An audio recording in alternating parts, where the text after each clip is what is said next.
Namaskar.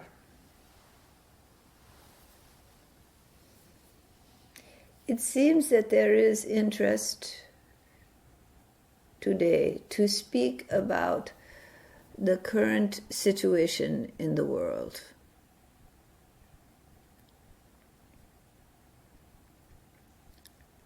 Regarding this time, it is not an easy time, particularly for people within the United States. It is a most difficult time. The combination of political disturbance, a plague,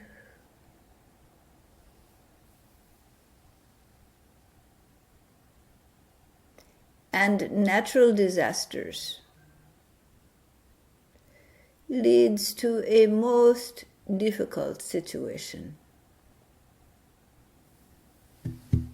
Without the supportive leadership to assist and improve the situation, it becomes a matter of survival.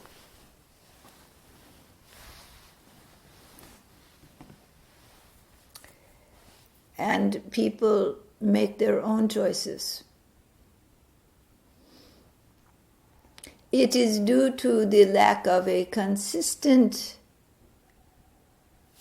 message, a consistent, scientifically based, logical message that is not manipulative or for personal gain, that has led to people not knowing what they should or shouldn't do. Though there is scientific recommendation, there is political recommendation that is different. And even if you don't agree with the politician, if it seems easier for you personally, you may go with that.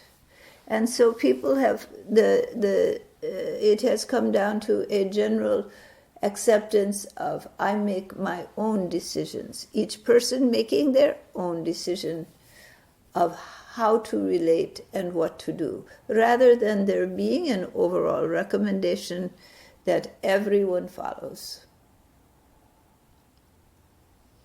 And this has led to a very disastrous situation. As the severity grows, the compliance will grow also with scientific approach. But to get it under control will be challenging because how widespread it is about to become. So the pandemic itself is a serious problem. And if you want to maintain yourself in a highly contaminated environment, it is best to be very strict in your cleanliness and to be avoidant of people, avoidant of any type of gathering or any situation in which you would be potentially exposed. So in such a situation in the world, even in times of Middle Ages and the plagues and pestilence that have come through the human societies for thousands of years, in the times of plagues, people stay in their house. They make every effort to not have an association with others. But you have a great advantage these days. You understand the nature of viruses and germs. You understand how they are passed. You have many understandings that in olden times people did not possess. And so though they tried to isolate themselves. They did not understand how to do that. But today you know how to take care of yourself because you understand the nature of viruses and how they are spread, and you understand this specific virus. So you are at a great advantage. But you must take advantage of this advantage and not slip in your diligence. Think of your life and think of where you might find exposure. Tighten the gaps. Practice your cleanliness, your overall sterilizations, and I think you will find them very effective. And your masks, your so on and so forth, your scientifically proven approaches. Analyze your own life situation, where your risk factors lie, and what you can do to minimize or eliminate risk factors.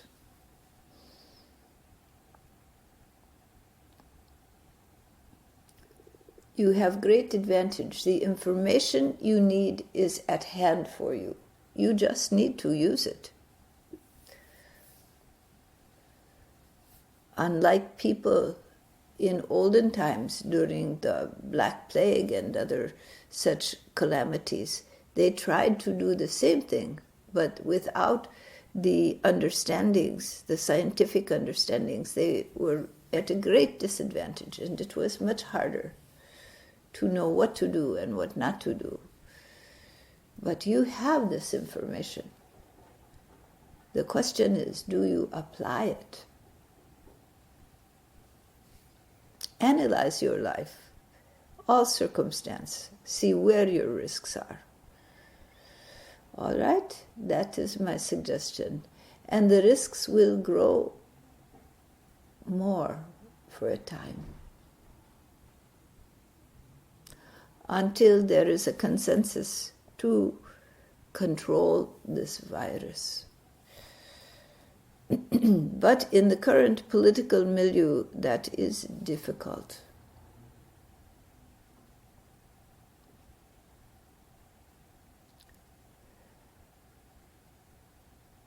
And so these guidance is for mainly the United States and what is going on in American culture and politics. There, in the United States, the electoral system has met with the challenges of a new type of communication, of the internet, the social media. It is a different world than when this system was set up, a very different world. And there are those smart people who can take great advantage of these new technologies and have done so to promote various people. And because people are known by their TV presence, people who are widely known as stars, television presence of some type, become the most likely candidates, not those who are most qualified. Because there is no resume needed, you only need to be popular. And being popular is different from being competent and having the requisite skills. And on the popularity list, many people are not looking at a person's skills. They are looking at, do they like this person? Does this person appeal to them? Do they rile their emotions in a good way? These are often the criteria that the public uses, not the resume and details of the person's experience and capacity in the job. If you went to an employer, they would not use this criteria. They would want to know what is your training and what is your experience and how you did in your last job. And was it very comparable work that would apply to this job? But with the public at large and the social media and internet and ways of communicating on the television and radio, that is not what gets communicated. What gets communicated is if you have an appeal of some type and you can make promises that people believe. And thus, the popularity of individuals who are highly unqualified, both psychologically and competency-wise, get elected to these offices, and in particular the office of president. It has been seen in the debacle of recent times how significant this office is and how significant it is when someone is placed in the office who has neither the temperament, psychological stability, nor the working experience and capacity to head the office, and whose goals and intentions are not in alignment with the fundamentals of democracy. Under such circumstances,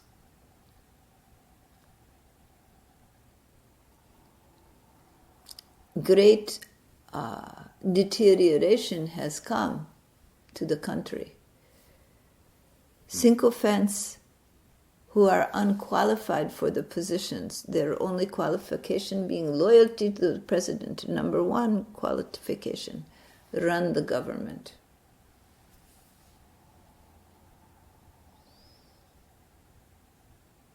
And inured with his power, this man thinks that perhaps he can override the people, override the systems, to do as he pleases. He feels quite empowered to be able to do this. And he has thus far been able to do this.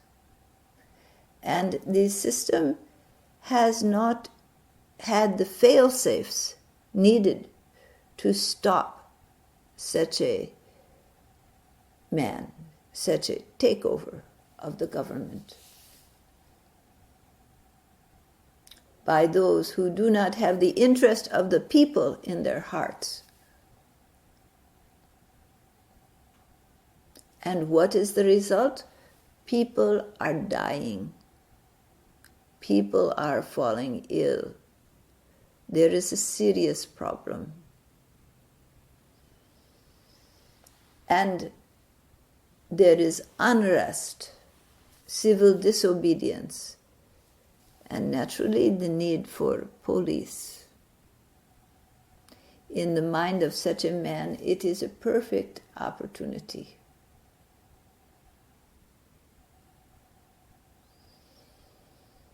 So in the fall, there are battles to be fought. One is the battle against a raging pandemic. The other is a battle against the forces of climate change and the resultant fires and storms, floods and disasters. And the third is a battle against tyranny. To see if democracy can in fact survive tyranny. Thus far, the fail-safes have all failed. When will this stop?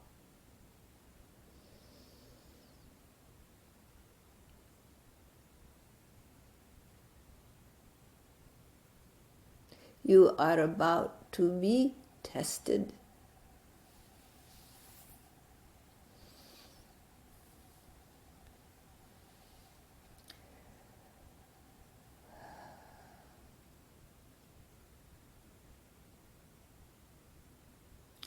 In such times,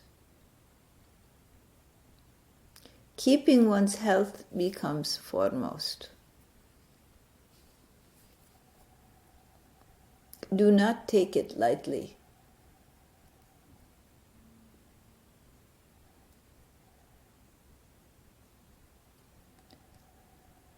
In such times, doing what you can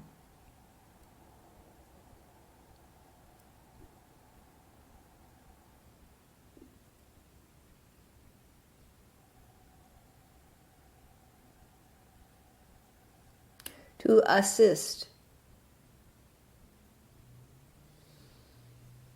in any way you can with these battles will be good.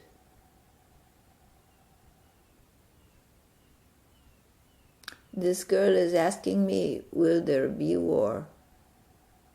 Will there be added conflict to all of this that I have outlined?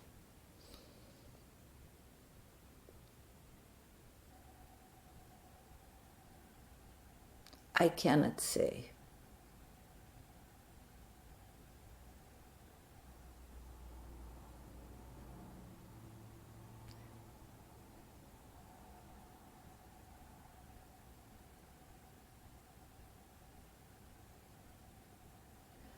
I can only say there will be a great challenge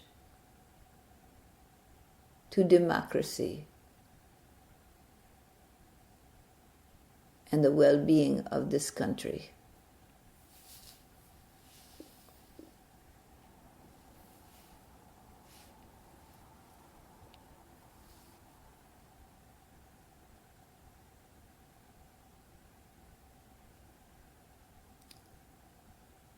This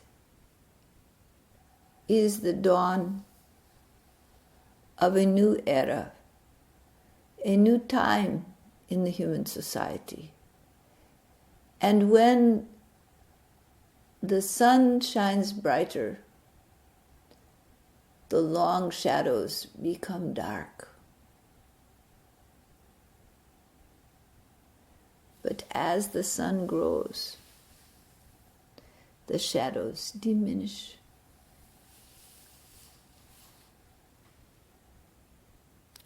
If you stand for Dharma in your life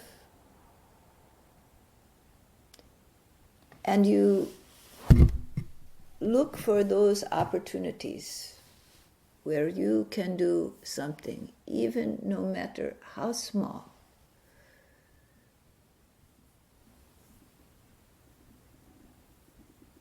to bring Dharma back, to restore balance and harmony where they have been greatly disrupted.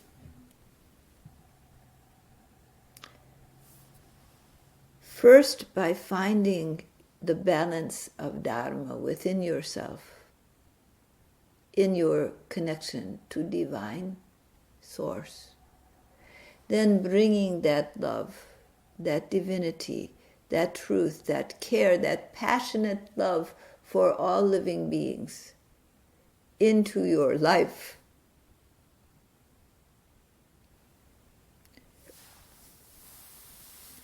And acting accordingly.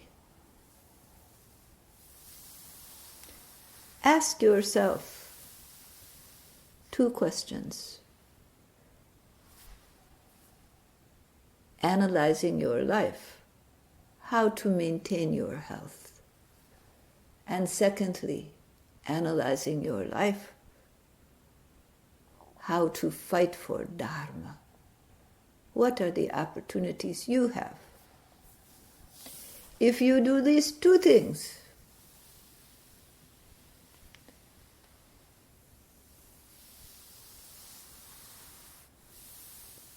you will make a great contribution by staying healthy, protecting your family,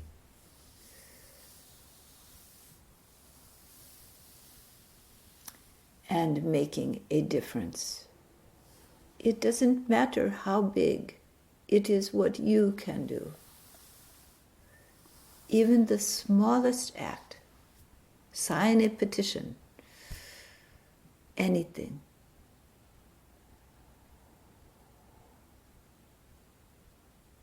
All right?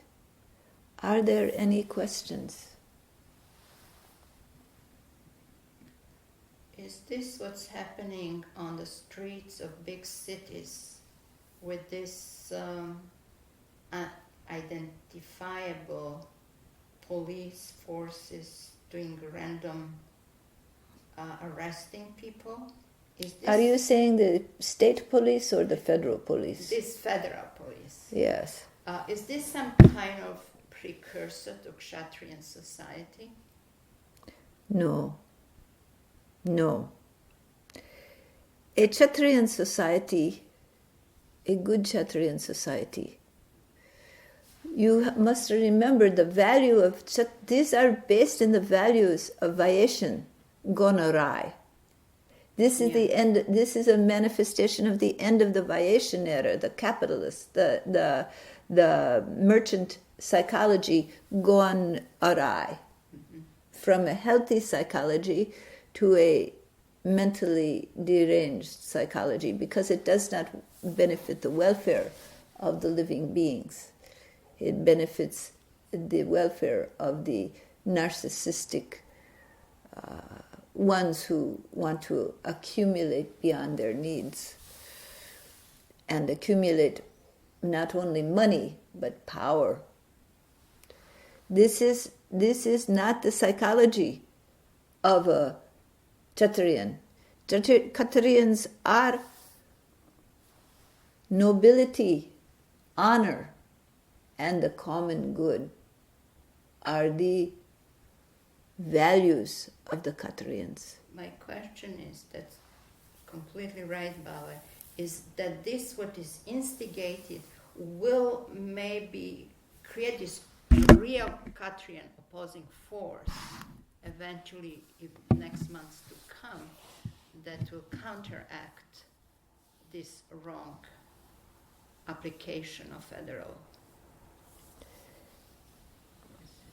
That's what my thinking was. The Shudra revolution comes before the Kshatriyan era, and the Shudra revolution is led by the Vakupta Shudras, those who are displaced intellectuals. They are Viprans. This is led by the Viprans.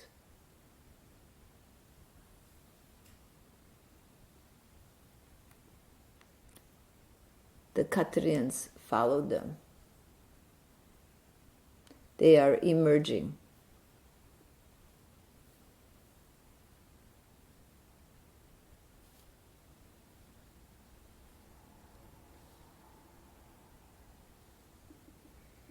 But those intelligent people who can see what is needed, they are the ones who are stepping forward. And this is indeed a revolution of the people going on right now around the globe. The world is changing. But the old ways of the past era are coming to their head in the capital of the past era, in the United States.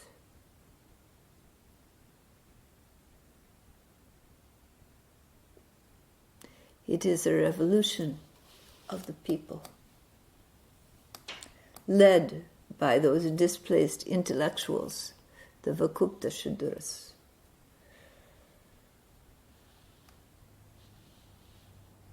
And that has been what has been in the streets, along with elements who are just so angry. They are destructive and give excuse to the powers that be.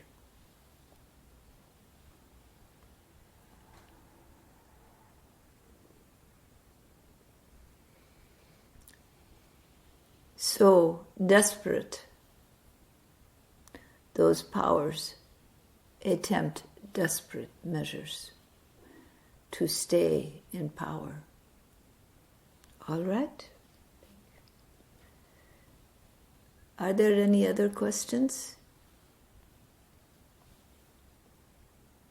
Steps do we need to take in order to begin implementing an alternative? A revolution will create chaos, but what is to follow? That is where the Kshatriyan society, the Kshatriyans are the warrior class, but that does not mean they are for war. It means they have honor, duty, and the collective good, and they enforce it. This is a society run by people who place honor above material wealth, above power, above all else. Honor, the collective good, and duty. These are the Kshatriyan values. And it is that orderly society that they establish that will come cohesive. The values of individualism that have been of the past will fade away, and the cohesive collective value with honor, integrity, duty being first and foremost, that will replace it, and it will give great order to the world out of the chaos of a revolution of the people, and it will come quickly.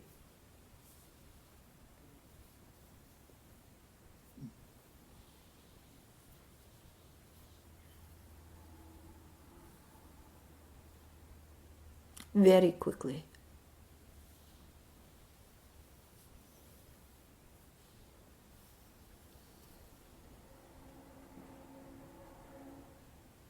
Do you see it in your youth? Look carefully. They will be changing. They are tired of what is.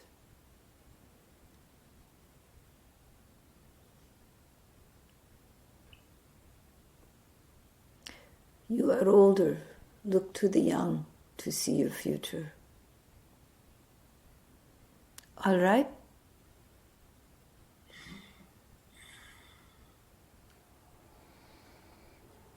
Yes. All right. Namaskar.